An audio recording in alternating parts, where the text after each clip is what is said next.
أعوذ بالله من الشيطان الرجيم بسم الله الرحمن الرحيم الحمد لله رب العالمين الرحمن الرحيم مالك يوم الدين إياك نعبد وإياك نستعين اهدنا الصراط المستقيم صراط الذين أنعمت عليهم غير المغضوب عليهم ولا الضالين.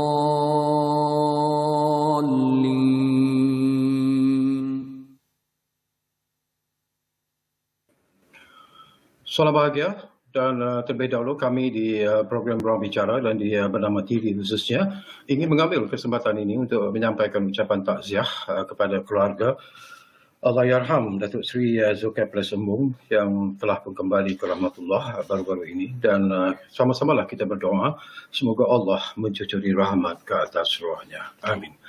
Baiklah, kita memilih satu topik dalam ruang bicara hari ini, sesuatu yang cukup penting sebenarnya untuk kita sembang-sembang bersama dengan tiga tetamu yang cukup hebat yang akan kita hubungi melalui kemudahan StreamYard.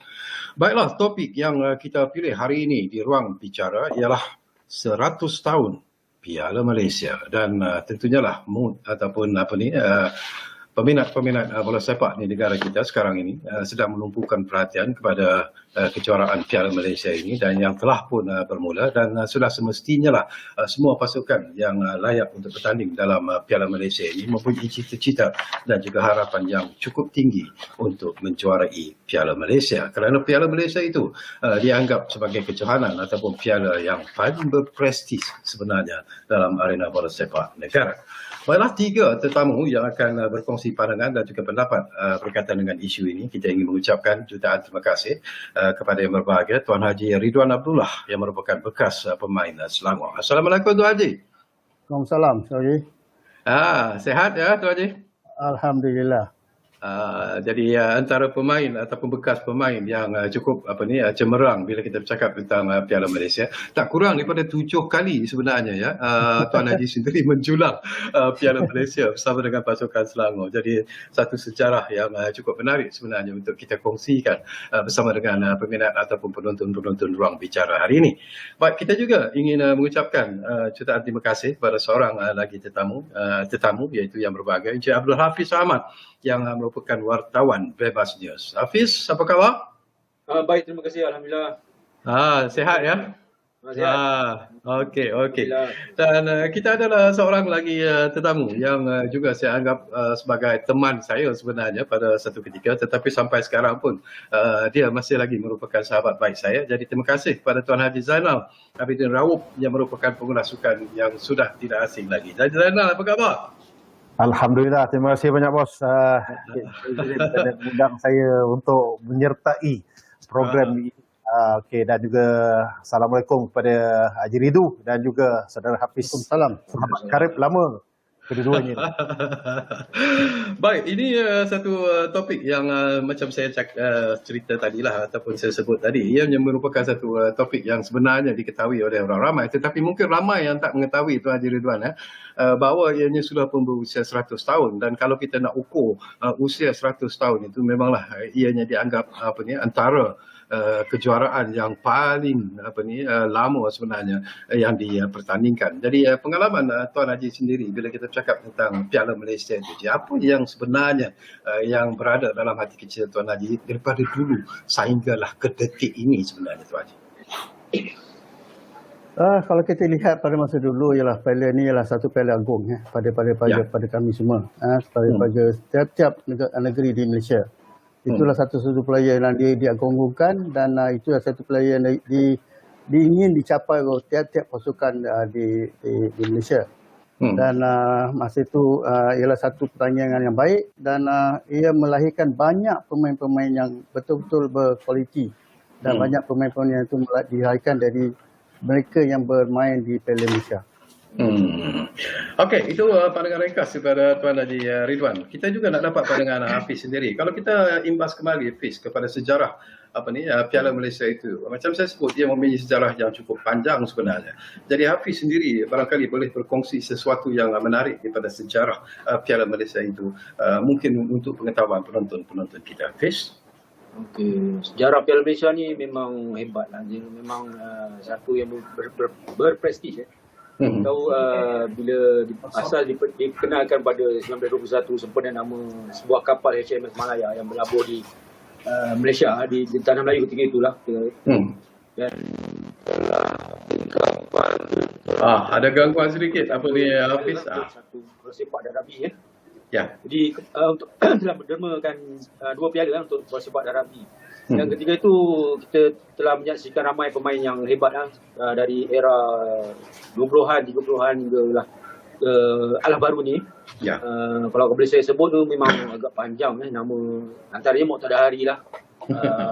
Mana tonggak yang membawa kita ke dua Olimpik. Ya. Skuad 1972 dan 1980. Mereka ni datangnya daripada senarai skuad juara-juara Piala Malaysia, juara ataupun Piala Malaya. Ya. Okey, ketika memasuki Alah Baru ni kita dapati JDT dan Kedah, Selangor sesekali ataupun Perak yang menempatkan diri dalam final Piala Malaysia lah. Jadi itu. Dan yang menariknya tahun ini akibat ketiadaan Piala FA yang terpaksa dibatalkan kerana COVID pandemik, kita akan menyaksikan Piala Malaysia menawarkan slot ke Piala AFC. Jadi itu satu lagi prestij yang telah dinaik taraf lah. Okey. Itu menarik juga apa yang anda sebut. Barangkali Zainal, kita yang berada dalam media, kita bercakap tentang Piala Malaysia Alah Baru lah sebenarnya. Mungkin di zaman dulu itu kita tak berkesempatan sebenarnya untuk mengikuti perkembangan Piala Malaysia, terutamanya sebagai pengulas sukan. Tetapi apakah Zainal melihat bahawa ada perkembangan yang menarik sebenarnya yang berlaku kalau kita lihat dalam sejarah 100 tahun Piala Malaysia itu daripada zaman dahulu sehinggalah ke detik ini? Apakah anda melihat bahawa ada satu perkembangan positif bila kita bercakap tentang Piala Malaysia itu? Apakah ianya telah berjaya sebenarnya mencapai matlamat untuk melahirkan bintang-bintang bola sepak seperti apa yang kita inginkan sebenarnya? Bismillahirrahmanirrahim. Sebenarnya kalau kita lihat evolusi kepada pertandingan Piala Malaysia tu, dia semakin lama semakin mencabarlah. Kalau saya boleh imbas sekejap, saya punya minat dalam persaingan Piala Malaysia ini sudah pasti daripada zaman saya di bangku sekolah lagi. Sebab saya pernah melihat Ridwan Abdullah bermain di Stadium Lakin dahulu. Zaman dia, saya tak pernah terfikir dan tak pernah terbayang yang saya akan ulas pasal dia. Saya akan duduk bersama semeja dengan dia. Saya akan bergurau senda dengan dia. Tapi daripada situ dulu kita hanya betul-betul Piala Malaysia, kan? Sebelum ianya diubah kepada pertandingan semi pro, kemudian kepada profesional sepenuhnya, dan kini semakin lama semakin majulah dengan kemunculan format-format yang baru. Dan sudah pasti para penonton sebenarnya bukan sekadar nak tengok kepada juara, tetapi kita juga sebenarnya kalau boleh kita nak lihat adalah kemajuan, progres daripada satu persatuan. Yang kedua daripada pemain, dan ketiga daripada pentadbiran kepada pertandingan Piala Malaysia ni.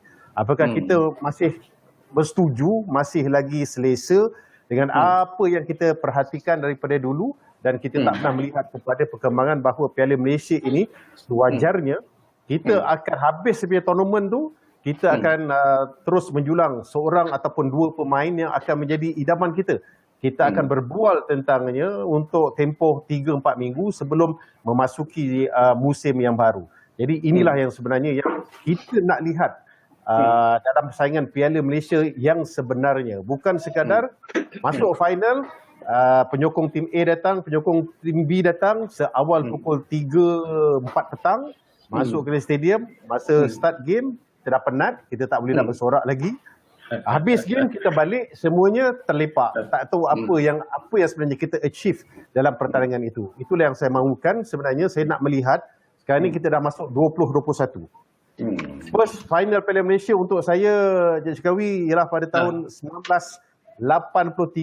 Saya tengok game di antara Pahang dengan pasukan Selangor, yang mana Zainal Abidin Hasan menjadi pemusnah kepada Selangor. Lepas itu, saban tahun saya berpeluanglah untuk menyaksikan perlawanan Piala Malaysia final di Stadium Merdeka, dan sekarang ini dia bertukar daripada Stadium Shah Alam kepada Stadium Nasional Bukit Jalil. Maknanya kita ada evolusi. Cuma evolusi yang kita lihat sekarang ini adalah bagaimana perkembangan pemain sendiri dan juga bagaimana tim-tim yang bertanding dalam saingan Piala Malaysia. Okey, saya suka dengan apa yang Zainal sebut itu tentang evolusi, tentang kemajuan yang telah pun dicapai oleh melalui saingan Piala Malaysia ini. Barangkali Tuan Haji Ridwan, anda boleh berkongsi pandangan dan juga pendapat secara ikhlasnya. Apakah anda melihat bahawa sudah ada kemajuan dari segi melahirkan pemain-pemain yang berkaliber daripada kejuaraan bola sepak kita, termasuklah daripada Piala Malaysia sendiri, daripada kejuaraan Piala Malaysia sendiri, ataupun kita masih lagi stagnan sebenarnya? Ya.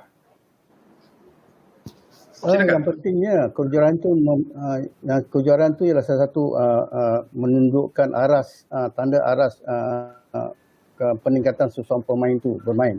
Ini yang kita lihat dalam segi konteks permainan. Dalam segi konteks piala tersebut, saya rasa ini satu piala yang kita patut memberi satu tonik untuk kita jadikan piala ini sebagai satu piala yang kita rancang untuk masa ke depan. Walaupun kita dulu masa saya main dulu, kita tak ada piala FA. Piala Malaysia itulah yang satu piala yang kita agung-agungkan. Itu. Jadi kalau kat situ dulu kita lihat yang ada di situ ialah pasukan seperti Singapura. Singapura bermain. Sekarang ni Singapura tak bermain. Kalau kita lihat dulu, Singapura ialah satu pasukan yang negara mencabar untuk negara di negeri kita. Ini yang buat pemain pertandingan tu saya rasa pertandingan tu super unik sekali. Di mana kita akan bermain dengan pasukan Singapura yang diketuai oleh pemain-pemain yang handal negeri yang bermain dengan kelab kita. Ini satu pertandingan begitu sihat. Siapa yang bermain dengan Singapura, dia akan bermain begitu hebat sekali. Dia akan bersedia upaya mengalahkan pasukan negara macam tu. Ini satu unikan Piala Malaysia macam tu. Bila Ridwan sebut tentang Singapura, selalunya lah daripada tradisi yang pernah kita alami sendiri. Barangkali Zainal pun bersetuju dengan saya bahawa setiap kali kalau Selangor bertemu dengan pasukan Singapura, lokasinya ataupun venue-nya ialah di Stadium Merdeka.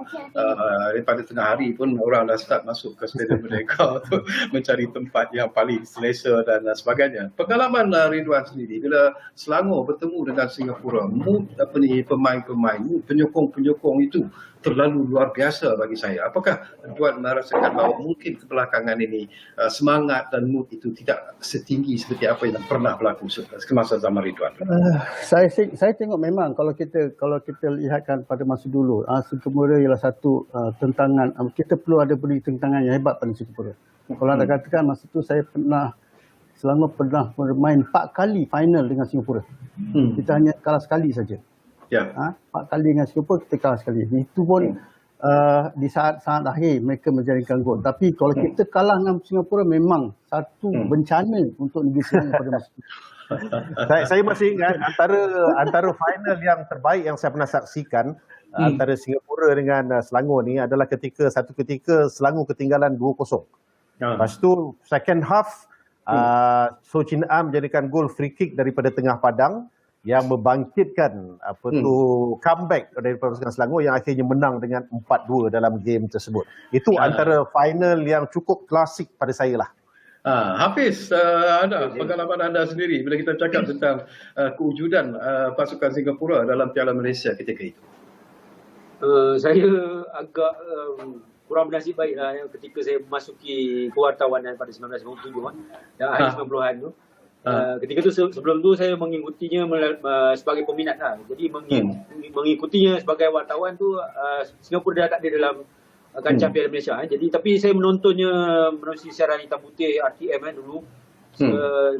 seingat saya 1980 saya jatuh cinta pada bola sepak untuk menanam cita-cita untuk menjadi wartawan juga ketika 1980 tu final Selangor kalah dengan Singapura lah 2-1 kemunculan Fandi Ahmad, kemunculan Samad Ali Piche, Edmund W. David ni lah, Awi Rempok Puan dan berbagai lagi nama pemain Singapura. Jadi saya tengok Singapura ni bila Selangor melawan ni, Selangor akan datang dengan membawa maruah negara.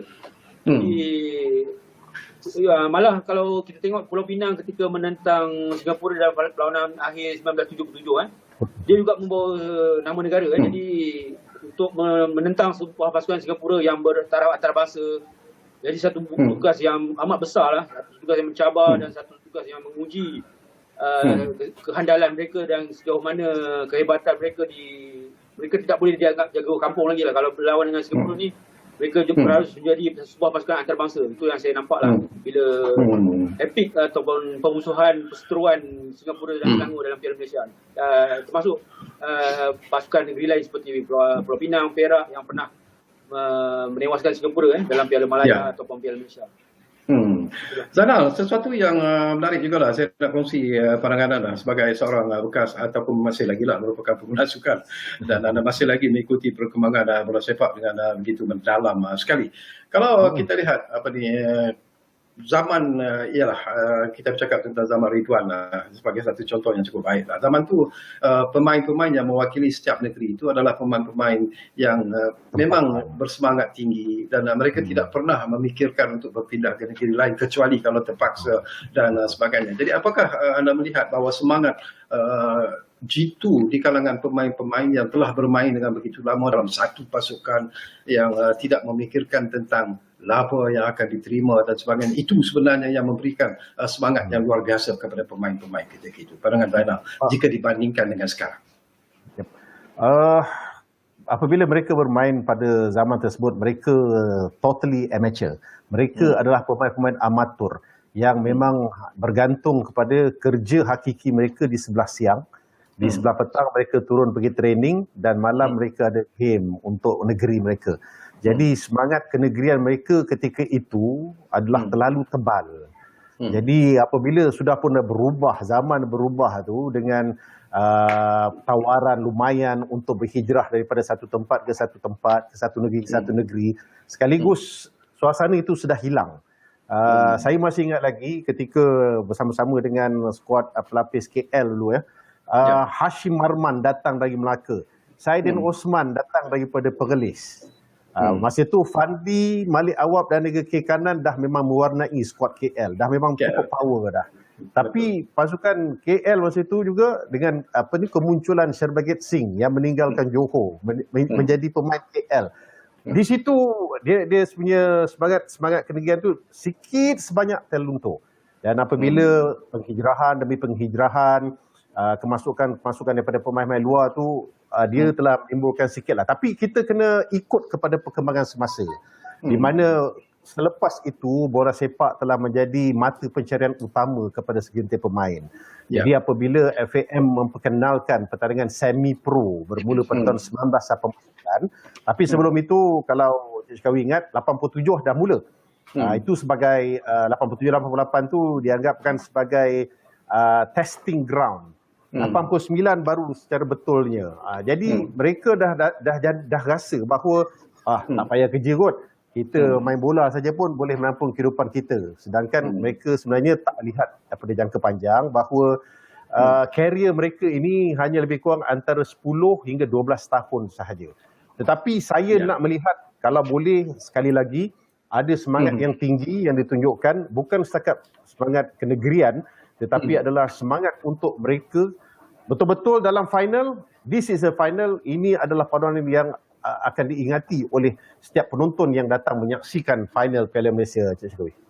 Ridwan, barangkali kita petik daripada apa yang Zainal sebut, perbandingan ini antara zaman Ridwan dengan sekarang ini memang jauh berbeza lah, dan itu sesuatu yang tak dapat kita elakkan apabila bola sepak itu sudah pun masuk ke peringkat profesional secara keseluruhannya.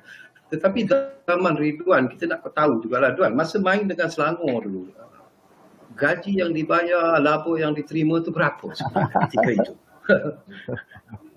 Malu saya nak bagi tahu. Share. Jangan segan-segan. Tapi ada 2 kerja kan. Saya rasa gaji tu. saya dibayar gaji dalam RM5 satu hari. Oh. Okey. And my last pay selepas 10 tahun dengan Selangor, my last pay was $20 per day. Per day. Okey. That is Jadi Malaysia kalau- lah. Ringgit Jadi ke dolar? RM. Cakap dia terang. Kalau dolar, RM. Kalau jadi allowance latihan itu pun kira samalah, dikira hari macam tu jugalah Itu orang lelang latihan. Itu lelang. Okey, kalau Saya nak bermula kata dengan RM3. Saya mula dengan RM3, Dato' RM6. Dato' last pay was RM20 per day. Lepas 10 tahun. Bila menang Piala Malaysia, berapa imbuhan yang diberikan oleh Kerajaan Negeri Selangor ketika itu ataupun FAS ketika itu? Saya tak banyak lah. Saya rasa tak banyak. Dalam lingkungan 2,000 ke 3,000 saja. Lepas tu kita pun ada diberikan trip ke luar negara, itu saja yang kita dapat. Jadi kalau Ridwan lihat kepada perbezaan zaman Ridwan dengan zaman sekarang, apakah Ridwan menganggap bahawa pemain-pemain profesional kita sekarang ini sebenarnya merupakan pemain-pemain yang boleh kita anggap sebagai jutawan? Ada yang dah pun nak jadi jutawan sebenarnya, Ridwan. Sudah tentu. Saya kalau dipikirkan kalau saya boleh bermain, saya nak main pada masa sekarang ni. Dengan gaji yang lumayan mereka dapat, saya pun nak main. Betul, saya pun sama nak join. Saya no problem insyaAllah. Untuk 45 minit tu anytime. Tapi pandangan Hafiz sendiri, Hafiz, dengan gaji yang begitu besar yang dibayar sekarang kepada pemain-pemain tertentu khususnya lah, apakah Hafiz melihat bahawa apakah itu telah berjaya sebenarnya untuk melonjakkan tahap corak permainan individu itu, pemain-pemain tersebut? Saya rasa kalau kita nak cakap pasal meningkat tu, kita ukur pada pencapaian hasil daripada Piala Malaysia tu kepada pencapaian pasukan negara di pentahan antarabangsa. Kita tengok 60-an, 70-an kita dapat sukan gangsa sukan Asia 2 kali 1962 dan 74. Kita mara ke Sukan Olimpik 1972 dan 80. Maknanya kualiti daripada Piala Malaysia sahaja ketika tu hanya Piala Malaysia dan Piala FAM tak salah saya. Mungkin Tuan Haji Ridwan ada Piala FAM ketika tu untuk kalah mati kan dengan kelab dan negeri.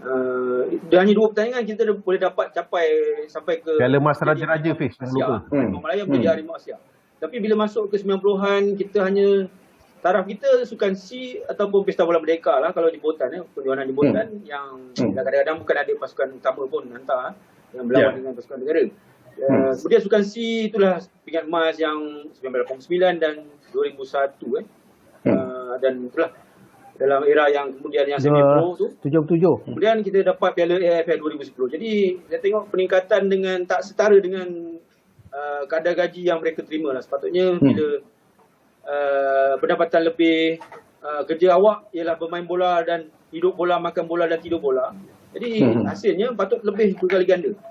Sebab modal telah dilaburkan dengan besar. Jadi berbanding dengan modal yang kecil tapi hasilnya lebih besar. Jadi kita satu kehairanan, satu benda yang agak janggal lah bila di situ. Bila kita tengok patutnya Piala Malaysia untuk karier kebangsaan, pemain kebangsaan menampak ke peringkat yang lebih tinggi dan mencipta kejayaan yang lebih besar. Apatah lagi dengan gaji yang lumayan, yang dengan segala kemudahan yang diterima dengan pemain profesional, dengan pemain import, disokong oleh pemain import. Kemudian kita ada serba-serbi telah dijaga oleh dengan begitu baik sekali. Bukan kita kena kerja pagi petang, kerja bank pagi, petang kena latih dan ada daerah tu. Jadi patutnya memang kena berlipat ganda lah. Maknanya kita peringkat Asia tu patut kita dah jadi pelanggan tetap ke pusingan akhir lah maksudnya. Pusingan akhir Piala Asia tu kita dah memang patut tiap-tiap tahun kita dah macam Vietnam sekarang ni. Sepatutnya sebelumnya selepas apabila semi pro beranjak kepada pro sepenuhnya pada 1994 daripada 1989 semi pro kepada 1994 fully pro. 1994 hingga 2021, jadi satu tempoh yang amat besar. Panjang. Kita nak pergi nak pergi Piala AF kadang-kadang sangkut juga di peringkat kumpulan. Jadi itu yang agak tidak sekata ataupun tidak tally lah, tidak sejajar dengan itulah pelaburan. Itu yang saya dapat. Pandangan Zainal sebagai seorang pemulas, kenapa ini masalah ini timbul? Yalah macam Hafiz sebut, walaupun jangka masa agak panjang daripada kita beralih kepada tahap semi pro kepada pro dan sehinggalah ke detik ini, kalau kita lihat perkembangan pemain kita, perkembangan bola sepak di negara kita masih lagi berada pada tahap di peringkat Asia Tenggara lah, mungkin kita boleh bangga di situ, tetapi di peringkat dunia kita masih lagi terlalu jauh ketinggalan. Jika dibandingkan dengan Jepun, dengan Korea misalnya, kenapa kita tidak boleh mencapai ke tahap itu? Okey, apabila kita menganjurkan semi pro dan kemudiannya kepada saingan pro, kita masih ingat Korea dan Jepun datang ke FAM untuk belajar sesuatu. Mereka establish dia punya own league, K-League dan juga J-League. Tetapi dia punya progres kedua liga tersebut lebih jauh berbanding dengan liga kita yang ketika itu agak stagnan. Kita tak begitu bergerak jauh sekali. Dan pemain-pemain yang mereka lahirkan cukup berkualiti sehingga membolehkan pemain-pemain kedua negara tersebut berhijrah ke Eropah. Dan di situlah kita nampak banyak perkembangan bahawa pemain-pemain yang lahir daripada K-League dan J-League adalah berkualiti. Sedangkan pemain-pemain kita nak keluar daripada Malaysia sendiri pun mengalami kesukaran. Kita tak dapat sebenarnya ada tawaran yang lumayan daripada liga seberang tambak pun. Kita tak dapat ada player yang mendapat seorang, dua ataupun 3-4 orang pemain yang mendapat tawaran untuk bermain dalam Liga Indonesia. Last kali kita ada sekarang ni adalah Safi Sali saja. Dan kemudiannya ke Thailand pun itu ada atas inisiatif tertentu sehingga membolehkan Dominic Tan bermain di Liga Thailand. Kemudiannya Nur Syariah Talaha hanya semusim sahaja. Dan sekarang ini Junior Elstal dengan pasukan Chonburi. So kita ada dua. Tetapi bagaimana dengan pemain-pemain lain? Kerana mereka pada pandangan saya cukup selesa untuk bermain di tempat sendiri. Mereka cukup selesa bermain di dalam Liga Malaysia sendiri yang menawarkan pelbagai kemudahan. Sehingga menyebabkan mereka sukar untuk keluar daripada zon selesa ini untuk mencuba nasib kepada liga-liga yang lain. Sahabat saya yang daripada bermain dengan saya juga iaitu Stanley Bernard, dia mencuba nasib untuk bermain di Liga India bersama dengan klub Goa. Dia dapat bermain setengah musim, tetapi selepas itu dia tak dapat meneruskan khidmat dan juga kariernya di sana. Sebab kelab tersebut merasakan bahawa tak perlu untuk mendapat khidmatkan beliau. Jadi kalau saudara-saudara semua masih ingat lagi, beberapa usaha yang telah dilakukan, terutamanya daripada orang-orang lama di FAM, seperti Holger Obermann, telah mencuba untuk membawa pemain-pemain kita ni untuk mencuba nasib dengan Liga Jerman. Fazli Syahari dan juga Rudi Ramli umpamanya. Kemudiannya Rafiz Abu Bakar, Akmal Rizal, Akmal dan juga Juzaili hampir berjaya dengan Liga Perancis. Tetapi sayangnya Club Racing Strasbourg itu berkubur. Jadi Club Le Roi pun terus membawa diri ke Central Africa atau Afrika Tengah. Jadi ketika itu kita tak dapat nak bawa lagi pemain-pemain yang lain untuk mencuba nasib di sana. Jadi sekarang ini macam kita ada Luqman Hakim yang dah tunjukkan jalan, boleh berjaya dengan satu usaha yang keras dan juga berani untuk berkorban. Berani untuk mengorbankan dirinya menjadi seorang pemain profesional. Jadi saya anggap pemain-pemain yang terutamanya daripada AMD, Akademi Muqtadari, dan juga pemain-pemain yang berusia 23 tahun ke bawah ni, pasanglah cita-cita untuk cuba nasib bermain dengan kelab-kelab di luar Malaysia ini. Sebenarnya di sana tu ada lagi peluang sebenarnya. Hadi Fayad yang berada di Liga J pun pada saya, walaupun dia bermain dengan J3, tetapi kalau ada usaha daripada beliau sendiri dan juga ada bantuan maksud saya di sini adalah bantuan sokongan daripada FAM ke ataupun daripada MSN ke ataupun ejen dia sendiri untuk menjadikan dia seorang pemain yang berjaya, kemungkinan dia boleh layak ke J2 dan kemudiannya untuk J-League. Tetapi sayangnya siapa yang pantau progres Hadi Fayad di sana? Siapa juga yang pantau ketika ini yang progres daripada Luqman Hakim? Apakah dia akan sampai di situ bermain dengan kelab milik Malaysia, tetapi selepas itu dah tak boleh ke mana, balik. Dan back to square one akan bermain dalam liga tempatan kita sendiri. Dan mereka akan berjaya lah. Menang 5-6 kali Piala Malaysia, menang 5-6 kali Liga Super. Tapi apa progres yang dibawa sendiri sebagai seorang pemain profesional ini untuk pemain tersebut? Okey, apa progres yang dibawa? Itu pun satu isu yang menarik. Barangkali Tuan Haji Ridwan kembali semula kepada era Tuan Haji Ridwan ketika bermain dengan pasukan Selangor. Saya ada tak ketika itu, mungkin walaupun kita mendengar berita bahawa antaranya mungkin Allahyarham Datuk Mokhtar Hari juga pernah ditawar untuk bermain dengan salah satu pasukan Liga Inggeris dan sebagainya. Tetapi ada tak pemain-pemain di era itu yang mendapat tawaran sebenarnya untuk bermain dengan pasukan-pasukan di luar negara?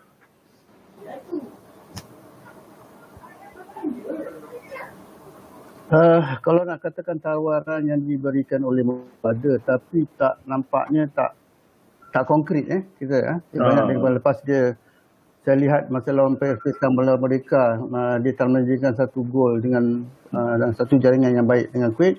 Saya kira Kuwait akan menawarkan dia untuk pergi ke Kuwait, tapi rasa tawaran itu tak konkret lah kan. Kalau nak katakan kalau ada tawaran yang lebih baik, saya tak tahu, mungkin pada pandangan saya boleh dipikirkan untuk beliau, untuk arwah, tapi pada pandangan saya dia tawaran tu tak ada, hanya sebagai apa dia cerita-cerita sajalah, tapi tak betul lah. Macam tuan sendiri pernah dapat tawaran tak daripada pasukan-pasukan lain di luar Selangor, negeri-negeri lain menawarkan memberikan tawaran yang baiklah kepada Tuan Haji Ridwan?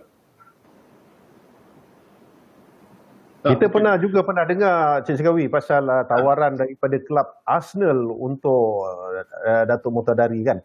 Itu pun kalau kita dapat dengar sendiri daripada sahabat karib arwah Haji Ridwan, sama ada betul ataupun tak betul, ataupun sekadar rumor sahaja, itu pun satu perkara yang boleh memotivasikan pemain-pemain kita.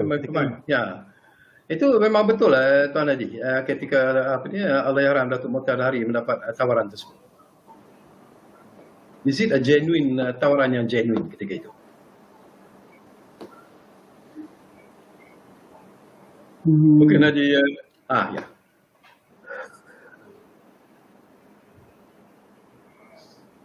Okey, mungkin tak banyak boleh diperkatakan tentang. Jadi ada sedikit gangguan audio sebenarnya. Tak apa Tuan Haji, nanti kita akan tanya soalan itu semula. Hafiz, barangkali ini pun satu isu yang menarik juga lah Hafiz ya. Kegagalan kita sebenarnya untuk melahirkan pemain-pemain yang boleh diketengahkan di peringkat yang lebih tinggi sebenarnya, di peringkat antarabangsa. Apakah ianya berlaku kerana kita sistem latihan kita ataupun sistem permainan kita, atau apa? Di mana kurangnya sebenarnya jika dibandingkan dengan negara-negara lain? Saya rasa ada kaitannya dengan sikap pemain itulah, individu tu sendiri. Macam saya tertarik dengan Haji Zainal cakap tadi, Rudy Ramli dan Fazli Syari. Faham dan Selangor kan? Faham dengan Selangor. Jadi ketika tu saya pernah buat liputan di FAM tentang kepulangan mereka tiba-tiba dari SB Behen, saya kelab Jerman tu. Mereka mengatakan mereka lebih suka bermain di tanah air lah. Ada pula dengarnya cerita mereka tu dihantar ke kilang, bekerja di kilang. Bukannya nak main bola, tapi telah bekerja di sebuah syarikat penaja kelab tu mungkin ya. Lepas tu ada cerita tentang kerinduan mereka kepada kampung halaman, homesick, yang dikatakan ada sindrom homesick ni pada pemain-pemain yang cuba dihantar berpangkalan bersama dengan kelab luar negara kan. Itu satu sikap yang agak menyukarkan kita menembusi luar negara kan. Jadi antara lain mungkin fizikal kita, yang seperti kita tahu kita ni dari negara yang Asia ni mungkin memang agak sukar menandingi pemain-pemain di Liga Eropah. Itu mungkin satu sebab fizikal. Tapi kalau sebut pasal fizikal, Fiz, Lokman tu sebelum dia pergi ke Belgium, awak tengok sendiri cara badan dia, awak tengok badan dia cekening je, kurus maksudnya. Tetapi sekarang ni, tengok macam mana dia build up the muscle, dia di bawah kendalian oleh fisioterapi yang baik untuk dia jadi seorang pemain yang agak sasa. Jadi tubuh dia sekarang ni nampak agak kuat. Jadi saya tak rasa bahawa masalah fizikal. Nazmi Faiz dulu pun dia diberikan peluang untuk berada di Portugal. Dia rindu kampung halaman. Yang ini yang pada saya yang lebih menebal di kalangan pemain-pemain sehingga mereka tak hendak untuk kekal lama merantau jauh daripada tanah air sendiri. Okey, Tuan Haji Ridwan, mungkin anda telah pun dapat berkomunikasi semula dengan jelas, dengar suara saya dengan jelas. Apakah kegagalan kita sebenarnya? Apakah kita gagal dari segi sistem latihan ataupun sistem permainan itu sendiri yang mengakibat kita gagal untuk melahirkan pemain-pemain yang ada kaliber dan bertaraf tinggi sebenarnya? Saya tengok macam ni, kalau kita mungkin kita jelas sekarang profesional kalau kita tengok sekarang ni berbanding pada dulu memang benda ni tak ada berlaku kalau kita nak adakan satu contoh lah, kalau kita ambilkan untuk physical training, kita tak ada buat weight training, tidak apa, kita semua dilakukan oleh jurulatih seorang tu saja. Dulu orang katakan, ambil contoh, dulu kita ada seorang jurulatih. Jurulatih tu lah jadi goalkeeper, jurulatih lah jadi physical trainer, jurulatih itulah jadi bapak kita, yang semua jurulatih. Yang satu jurulatih saja. Sekarang ni kita dah banyak, kita banyak jurulatih sekarang ni. Daripada head coach, assistant coach, goalkeeper coach, physical trainer, psychologist ada. Tapi saya pun lihat kata apa ketinggalan kita, apa missing kita itu. Itu yang saya masih lagi jadi jurulatih. Saya memikirkan apa kekurangan yang pada sekarang ni. Dengan ada sains sukan yang ada pada kita sekarang, kita masih ketinggalan. Apa yang kita missing. Okay. Itu yang kita tengok. Saya tengok dalam segi ni, bola sepak bukan sekat kontak tactical ke, psikologi pun kena kita fikir. Team chemistry pun mesti ada. Itu kena fikir juga lah. Team bonding pun ada. Itu yang patut kita kena tekankan kepada pemain-pemain sekarang ni. Okey, kalau kita lihat Nal dan juga Hafiz, saya juga nak dapat pandangan anda berdua lah. Kalau kita melihat daripada kedudukan pasukan-pasukan ketika inilah, ialah bila kita berubah kepada profesional, pada tahap profesional sepenuhnya, in terms of team management itu merupakan aspek yang cukup penting lah. Dan bagi negeri-negeri ataupun pasukan-pasukan yang sekarang ini dikatakan kuat adalah kerana keuangan mereka itu kukuh dan sebagainya. Jadi apakah ini juga sebenarnya memberi impak ataupun kesan kepada kekuatan dan kelemahan sesuatu pasukan itu dari segi aspek keuangan sebuah pasukan itu dalam menghadapi liga di Malaysia ini? Nah, boleh saya jawab dulu ya? Ya.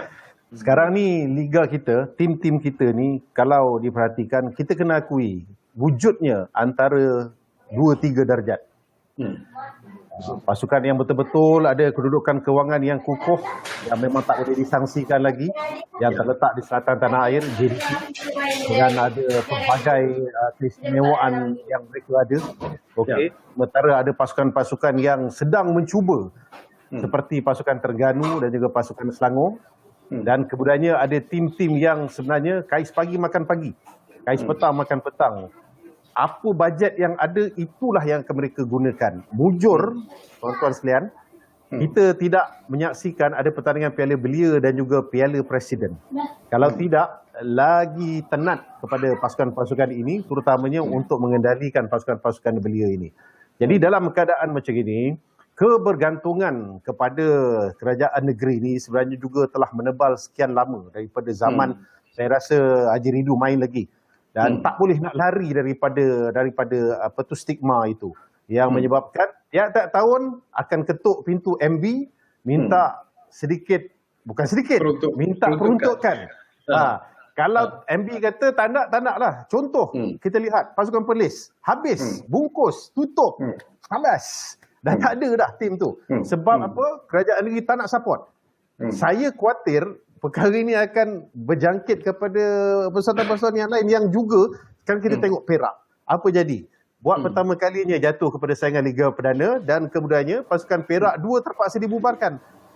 Jadi kebergantungan kat situlah yang sepatutnya daripada dulu lagi yang telah dapat diatasi oleh setiap pasukan ini. Mereka kena dapat sikit dan mereka akan bergerak daripada dana yang diberikan itu untuk membentuk pasukan dengan mencari mengisi kantung mereka masing-masing. Ditambah pula sekarang ni dengan masalah COVID, dengan para penonton tak boleh masuk. Ada penaja yang dah berjanji tapi memandangkan masalah COVID, mereka dapat pulangan yang memuaskan, jadi mereka terpaksa tarik diri. Jadi cabaran yang semakin besar sebenarnya dialami oleh setiap pasukan ketika ini. Cuma mereka kena bijak, Encik Sukawi, iaitu dalam mengendalikan players. Saya lihat pasukan-pasukan yang ada sekarang ini, mereka kecenderungan mereka untuk meletakkan begitu ramai sekali pemain-pemain import, yang menyebabkan mereka terpaksa keluar dana berlebihan daripada bajet yang mereka ada. Sebab sebelah sana ada 7 player import, takkan kita nak pakai 3 import. Saya puji PJ City, mereka nak bertanding tanpa pemain import, apa juga keputusan mereka akan terima. Jadi apakah pasukan-pasukan yang lain yang beraksi dalam saingan Liga Malaysia ini sanggup untuk menerima consequences sebegitu dalam saingan Liga Malaysia kita ini? Hafiz, pandangan anda dalam isu ini? Saya rasa kewangan tu memang tak boleh lari lah. Kalau Tauke kelab tu memang berdawan, jadi dia tak sayang duit, jenis yang tak sayang duit. Memang kita tengoklah hasilnya 8 kali berturut-turut juara Liga. Jadi itu dah kayu pengukur yang jelas lah bagi kemajuan ataupun kejayaan sebuah kelab atau football club FC sekarang. Kita era bola sepak kita memasuki macam wrong time, silap masa ketika kita diwajibkan menswastakan pasukan liga kita. Datang pula era pandemik COVID ni, jadi itu agak wrong time, ada wrong place lah rasanya, salah masa dan salah tempat lah agaknya. Tapi tak apa, kita kena harungi itu walaupun itu satu tugas yang berat kan. Jadi saya nampak macam Kedah FC, KDA, Kedah Terengganu FC, mereka terus bersaing, terus dengan semangat untuk menyaingi juga walaupun dengan sebuah kekurangan yang ada jurang yang besar dengan JDT. Walaupun kita tahu dengan bajet yang terhad, maka kita boleh pegang pada pepatah Inggeris, if you pay peanut you get monkey, if you want to get tiger you have to pay with meat. Jadi kena bayar mahal baru dapat pemain yang handal kan. Jadi itu pepatah yang kita kena akur lah. Jadi itu yang kita nampak, JDT dah sampai ke Liga Juara Asia, sedangkan Kedah, Terengganu ataupun Selangor masih tercari rentak untuk pergi ke Piala AFC je. Piala AFC ni Division 2 lah bagi Asia, kelab Asia. Jadi dah nampak jurang tu, faktornya ialah kewangan lah. Kewangan. Itu pemilik kelab tu sendiri, dengan yang kesanggupan melabur, kesanggupan mencari pemain yang berkualiti, kesanggupan untuk menyediakan segala kemudahan yang bertaraf, yang betul-betul mencapai taraf profesionalisme. Okey, kita bercakap tentang soal kewangan. Yalah, kita tak dapat nafikan itu hakikat yang hakiki yang terpaksa dihadapi sebenarnya. Apabila negara dilanda oleh pandemik COVID-19, penonton-penonton juga tidak dibenarkan untuk berada di stadium. Tetapi dalam saingan Piala Malaysia kali ini, satu berita baik diberitakan bahawa penonton-penonton akan dibenarkan ke stadium, tetapi dengan mematuhi SOP yang telah ataupun ditetapkan. Jadi mungkin saya nak dapatkan pandangan Tuan Haji Ridwan, tapi nampaknya hilang dia daripada radar kita buat seketika. Jangan ataupun Tuan Haji Ridwan kembali semula sekarang ni. Haji, kalaulah penonton-penonton dibenarkan semula masuk ke stadium seperti apa yang diumumkan baru-baru ini untuk melihat Piala Malaysia ini, saingan Piala Malaysia ini, permainan Piala Malaysia ini, apakah Ridwan melihat bahawa ini mungkin akan memberikan satu suntikan semangat yang luar biasa semula kepada pemain-pemain ke semua pasukan yang terlibat?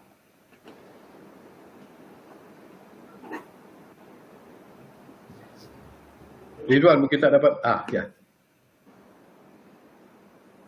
Mungkin Ridwan tak dapat dengar. Mungkin Nal pantas dulu Nal dia jawab. Okey, saya sebenarnya amat bersyukur apabila ada keputusan untuk membolehkan para penonton masuk ke dalam stadium. Sekarang ni trending kan, seronok tengok penonton-penonton masuk ke dalam saingan bola sepak di Eropah, di EPL terutamanya, dalam saingan Euro baru-baru ini. So bila penonton-penonton kita boleh masuk ke dalam stadium. Tetapi kalau kebenaran ini sudah diberikan, terpulang sebenarnya kepada para penonton kita sama ada mereka betul-betul nak mengikuti SOP ini ataupun tidak. Kerana keputusan seperti ini Encik Sukawi boleh ditarik balik bila-bila masa, anytime. Seandainya tiba-tiba sekarang hari ni alhamdulillah dah turun kepada 8,000, takut nanti bila masuk balik naik sampai berbelas-belas ribu dan juga puluh-puluh ribu, habis tak guna juga segala usaha yang telah pun dijalankan oleh pihak KKM dan juga pihak kerajaan untuk membendung pandemik ini, Encik Sukawi. Ada juga Nal lagi tu mereka menyuarakan rasa ingin tahu sebenarnya bila bercakap tentang SOP, membenarkan penonton-penonton untuk masuk semula ke stadium. Katakanlah masa half time tu terasa nak buang air kecil dan sebagainya, nak ke bilik air. Itu tak di spell out dengan jelas boleh ataupun tak boleh sebenarnya. Betul. Itulah masalahnya juga sebab kalau ada stadium yang menyediakan kemudahan seperti ini begitu banyak sekali, tak ada jadi masalah. Tetapi ada stadium-stadium yang 2 tandas untuk 2,000 orang para penonton. Macam mana agaknya? Ni zaman rindu main dekat Stadium Merdeka je pasal lah ni. Especially tandas kat tengah tu, half time je, sebelum half time kita orang semua dah berebut menunggu nak masuk ke tandas. Kacau betul itu ni. Okey, apa dia Ridwan, dapat dah dengar suara saya? Halo Ridwan. Masih lagi. Saya sound jelas sebenarnya. Saya tak dapat. Itulah. Mungkin ada gangguan sedikit Tuan Haji Ridwan. Tak apalah, bukan salah anda sebenarnya. Okey, Hafiz. Ini kita bercakap tentang pemain-pemain naturalisasi. Seolah-olah ini pun dah jadi satu isu yang menarik sebenarnya. Kita dalam usaha untuk memperkukuhkan pasukan kebangsaan khususnya. Apakah kita memerlukan pemain-pemain yang diberikan taraf kewarnegaraan ini untuk diserap ke dalam pasukan kebangsaan? Apakah kita perlu melakukannya sekarang? Saya ada pro dan kontra dalam hal naturalisasi ni. Pro-nya kenapa? Sebab sekarang ni trending dah jadi satu trend, even malah di negara yang maju seperti Jerman, Perancis pun dah ada ramai pemain yang bukan kebiasaan yang kita tengok lah wajah kulit, warna kulitnya dengan rupa parasnya kan, yang kita selalu tradisinya memecah tradisi mereka. Jadi saya nampak naturalisasi ni boleh diamalkan, tapi dengan berhemah lah, dengan ukuran yang, dengan tapisan yang tertentu yang tidak sewenang-wenang lah. Sebab kita kita telah nampak bagaimana Singapura mengambil sehingga 7 pemain dari Singapura, dari China, dari England, dari Australia, dari Serbia. Sehingga memenuhi kesebelasan utama Singapura. Tapi akhirnya mereka tidak juga pergi ke Piala Asia. Tidak juga pergi ke mungkin peringkat hampir ke Piala Dunia, peringkat terakhir kan. Jadi saya nampak kita kena belajar dari jiran kita. Jadi tidak sewenang-wenangnya kita boleh ambil sampai 4, 5, 6 orang kita letak dalam pasukan negara. Tetapi Hafiz, maaf saya mencelah. Kalau kita lihat kepada Filipina, Hafiz, daripada 11 orang, 9 orang pemain naturalisasi, Hafiz, yang ada hubung kait dengan girlfriend lah, bapa saudara, mak saudara, dan mereka telah berjaya melayakkan diri ke pusingan akhir Piala Asia, Hafiz, yang berlangsung di UAE. Saya tambah daripada Hafiz tadi, program naturalisasi ni, Encik Sukawi, adalah merupakan satu program yang dah diguna pakai di seluruh dunia. Betul. Jadi kalau kita terlepas, we cannot beat them, let's join them. Tetapi betul lah Hafiz cakap, kita kena buat pemilihan betul. Saya tak pasti kenapa pemain yang berusia 36 tahun tiba-tiba dah termasuk dalam program naturalisasi, dan hasilnya apa yang kita dapat ketika bertanding di Dubai tempoh hari. Kenapa kita tak gunakan pemain yang pada usia 25 tahun? Kat situ, peak dia dari situ. Ada, ramai sebenarnya. Namun begitu, FAM yang menjalankan tanggungjawab ini perlu melakukan satu pemantauan yang cukup rapi. Kena perhalusi betul-betul daripada A sampai Z dan juga A1 sampai Z1 untuk betul-betul dia ni lulus, dia ni sesuai untuk bermain sebagai pemain naturalisasi. Itu yang saya tengok jawatan kuasa teknikal yang menangani program naturalisasi pemain FAM.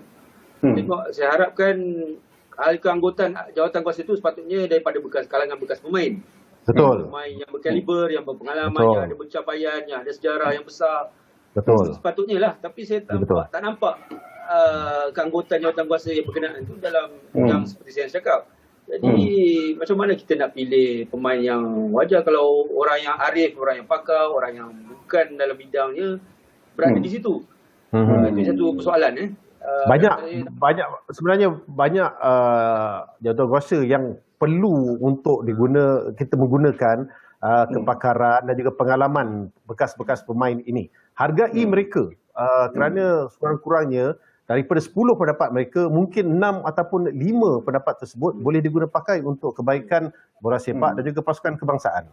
Okey, Nal, 100 tahun Piala Malaysia. Kita hampir-hampir di penghujung sebenarnya. Tapi ada lagi masa yang saya nak kongsikan pendapat dan juga pandangan anda dan juga Hafiz. 100 tahun satu jangka masa yang panjang lah, kita tahu. Tetapi secara peribadi dan secara ikhlas sendiri, Nal, dalam kejuaraan Piala Malaysia yang sedang berlangsung ketika ini, apakah anda melihat bahawa ada perubahan yang seharusnya dibanggakan bila kita cakap tentang usia 100 tahun itu? Ataupun balik-balik yang itu juga sebenarnya. Tak banyak perubahan yang boleh kita banggakan, yang boleh kita angkat sebagai sesuatu yang ialah membanggakan penyokong-penyokong dan juga peminat-peminat bola sepak di negara kita. Nah, baik, trending sekarang ini adalah untuk kita memperlihatkan kepada penguasaan dan juga monopoli kepada satu pasukan.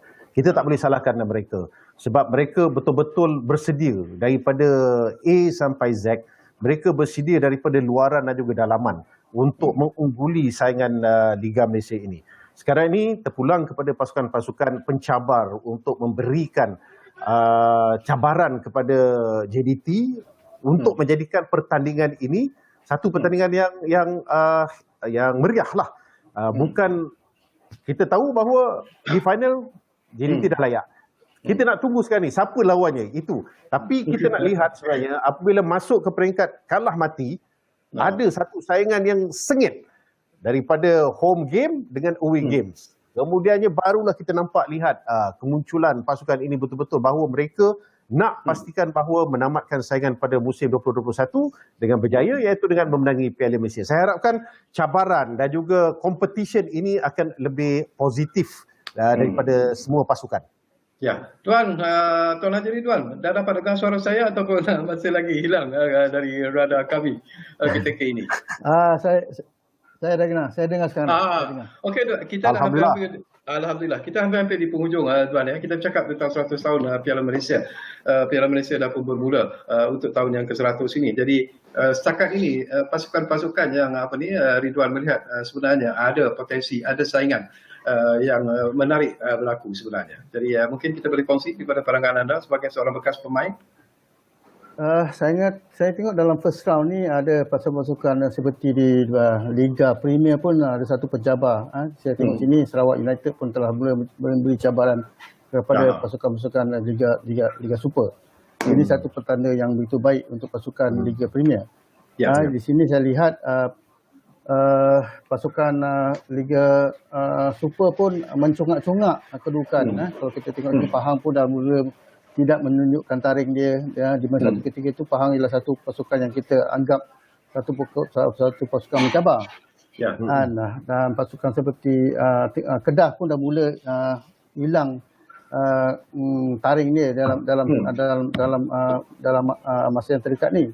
Tapi walaupun itu dia lah kita ini first round baru, kita belum tengok lagi second round. Kalau kita tengok second round, tengok macam mana kedudukan, mungkin ada kebangkitan pasukan-pasukan seperti Kedah, Pahang dan juga pasukan-pasukan lain untuk mengejar kedudukan-kedudukan yang terbaik untuk pergi ke next round nanti.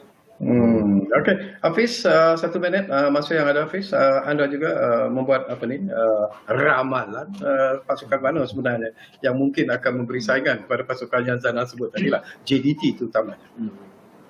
Kita nampak, kita harapkan elemen kejutan dalam Piala Malaysia ya. Kita dah nampak putih-putih lah bibit-bibit tu. PJ City hampir dapat kekang JDT baru-baru ni sebelum Liga Berehat ya.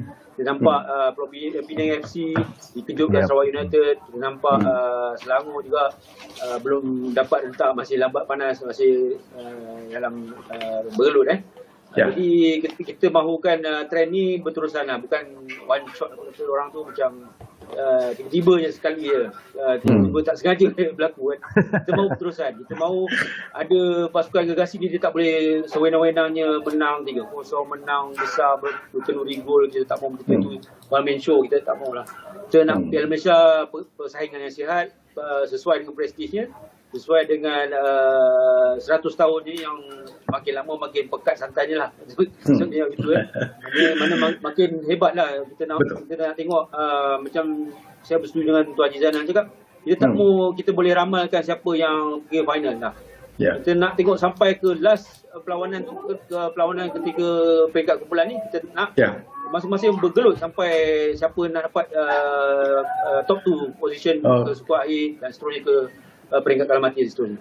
Okey, terima kasih banyak-banyak kepada Tuan Haji Ridwan Abdullah. Terima kasih kepada Hafiz Ahmad dan terima kasih kepada Tuan Haji Zana kerana sudi bersama kami di ruang bicara ini. Saya selesa sebenarnya sembang-sembang bersama dengan ketiga-tiga tetamu kita ini, dan insyaAllah mungkin apabila Piala Malaysia ini pergi ke peringkat yang lebih menarik lagi, mungkin kita boleh duduk bersama lagi untuk bercakap tentang isu ini. Apapun kita mohon maaf kepada Tuan Haji Ridwan tadi ada sedikit gangguan InsyaAllah kita tak bayar bil lah bawah saya. kita akan improve di masa-masa yang akan datang Tuan Haji Ridwan ya. Jadi terima kasih kepada anda semua yang berperhatian bersama kami di ruang bicara ini, dan seperti yang selalu kami pesan kepada anda, kita masih lagi sedang berjuang menentang pandemik COVID-19. Patuhilah SOP yang telah pun ditetapkan dan ingat selalu kita jaga kita jaga keluarga kita, dan yang penting jangan lupa kita jaga negara kita. Jumpa lagi.